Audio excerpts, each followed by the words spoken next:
वह तुतीउहु इज़ा अमर, जब शौहर देखे तो खुश हो जाए, और जब शौहर किसी बात का हुक्म दे तो बीवी उसकी बात माने।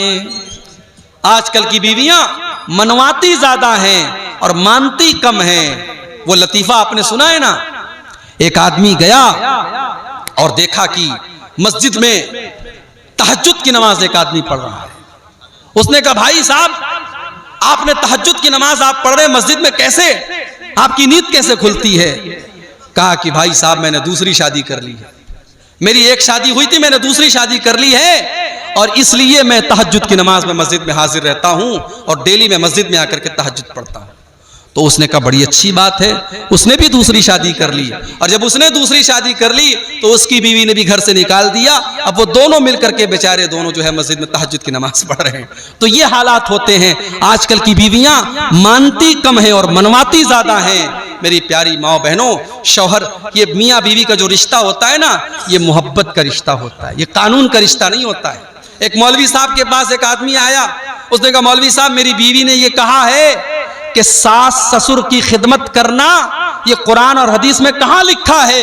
अगर लिखा है तब मैं सास और ससुर की खिदमत करूंगी, अगर नहीं लिखा है तो मैं नहीं करूंगी। तो मुफ्ती साहब ने बड़ा अच्छा जवाब दिया, कि जाओ अपनी बीवी से कहो कि कुरान और हदीस में कहां लिखा है कि बीवी को 5,000 रुपये वाला सूट दिलाया जाए, बीवी को हर महीने 2500 रुपये के मेकअप का सामान दिलाया जाए, बीवी को सोने की ईयररिंग दिलाई जाए, बीवी को महंगे महंगे कपड़े खरीद के दिए जाएं। कहा कि जब कुरान हदीस में यह भी नहीं लिखा है तो आज के बाद बीवी को बस जो मामूली खाना खा रही है वो खाएगी, जो मामूली कपड़ा पहन रही है वो पहनेगी, आज के बाद उसको कोई शॉपिंग नहीं कराना है।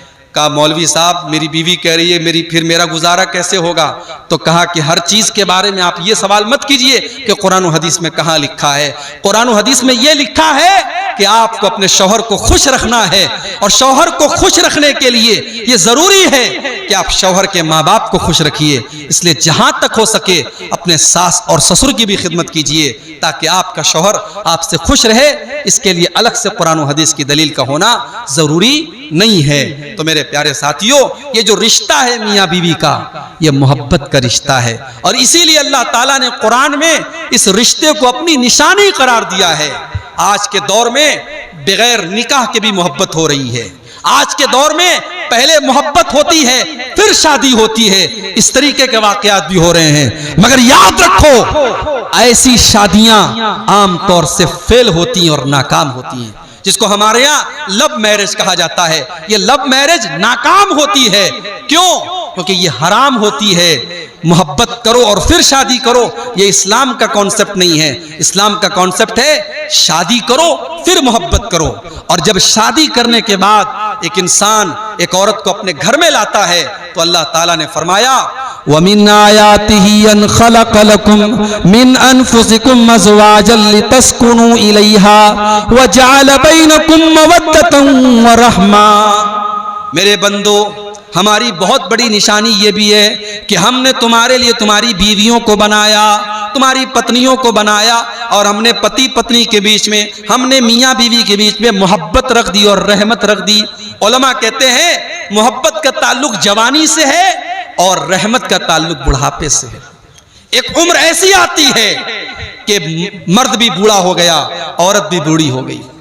अब ना मर्द के अंदर कोई ताकत बची है, ना औरत के अंदर कोई अट्रैक्शन बचा है। अब मोहब्बत तो नहीं है लेकिन रहमत है। बूढ़े को बुढ़िया के जरिए और बुढ़िया को बूढ़े के जरिए बड़ी ताकत मिलती है। वो दोनों एक दूसरे के लिए रहमत होते हैं। इसीलिए बुढ़ापे में अगर कोई किसी का जोड़ा खत्म हो जाए, किसी की बीवी का इंतकाल हो जाए तो उसको बड़ी तकलीफ होती है। तो अल्लाह ने कहा कि इस रिश्ते में हमने मोहब्बत भी पैदा की है और रहमत भी पैदा की है, और हमने तुम्हारी बीवियों को इसलिए बनाया है ताकि तुम उनसे सुकून हासिल करो। तो मियाँ बीवी के रिश्ते को अल्लाह ने सुकून का जरिया बनाया है, इसलिए शौहर को बीवी के जरिए सुकून मिले और बीवी को शौहर के जरिए सुकून मिले। इसीलिए अल्लाह ने कुरान में फरमाया हुन्ना लिबासुल लकुम व अंतुम लिबासुल लहुन्ना। शौहर अपनी बीवी के लिए लिबास है और बीवी अपने शौहर के लिए लिबास है। ये शेरवानी मैंने पहनी है, दिसंबर का महीना है इसलिए शेरवानी पहनी है। अगर ये जलसा मार्च और अप्रैल में होता तो शायद मैं शेरवानी न पहनता। आदमी मौसम के हिसाब से कपड़े पहनता है। मर्द औरत के लिए लिबास है, औरत मर्द के लिए लिबास है। क्या मतलब? मतलब ये है कि बीवी शौहर को जमाने की मुसीबतों से बचाती है, जमाने के फितरों से बचाती है। जिसकी शादी हो जाती है उसकी नजरें महफूज हो जाती हैं, उसकी शर्मगाह महफूज हो जाती है, और शौहर अपनी बीवी को जमाने की नजरों से बचाता है। दोनों एक दूसरे के लिए लिबास हैं। तो मेरे भाइयों, इस रिश्ते को मोहब्बत से हल कीजिए, एक अच्छे शौहर बनिए। और अपनी माँ और बहनों से कहूंगा, अगर आपकी शादी हुई है तो एक अच्छी बीवी बनिए, अगर आपके बच्चे हैं तो एक अच्छी माँ बनिए। और फिर से मैं रिपीट करता हूं उसी आयत को जो मैंने खुतबे के शुरू में पढ़ी थी, या अय्युहल्लज़ीना आमनू उदखुलू फिस्सिल्मि काफ़ा, ऐ ईमान वालो इस्लाम के अंदर पूरे के पूरे दाखिल हो जाओ। अब एक आखिरी बात बयान करके बात खत्म करूंगा। हमारे इस दौर में एक बहुत बड़ी मुसीबत यह भी आई है कि आजकल इंटरनेट पर बहुत सारे ऐसे ऐप आ रहे हैं जिसमें हमारा नौजवान इंटरनेट पर ऑनलाइन जुआ खेल रहा है। कोई लूडो के जरिए जुआ खेल रहा है, कोई किसी ऐप के जरिए जुआ खेल रहा है, कोई सट्टा लगा रहा है। ये तमाम के तमाम तरीके जो ऑनलाइन तरीके हैं पैसा कमाने के, ये हराम है। और ये जुआ और सट्टे की ये मॉडर्न शक्लें हैं। मैं अपने नौजवान साथियों से कहूंगा, हलाल के जरिए पैसा कमाओ, अल्लाह बहुत बरकत देगा।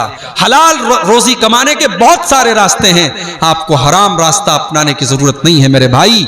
अल्लाह के नबी ने फरमाया, याती अलन्नासी ज़मानुन ला युबालिल मर्उ मिन ऐना खज़ल माल। एक जमाना ऐसा आने वाला है जब इंसान परवाह नहीं करेगा कि माल हलाल तरीके से कमा रहा है या हराम तरीके से कमा रहा है।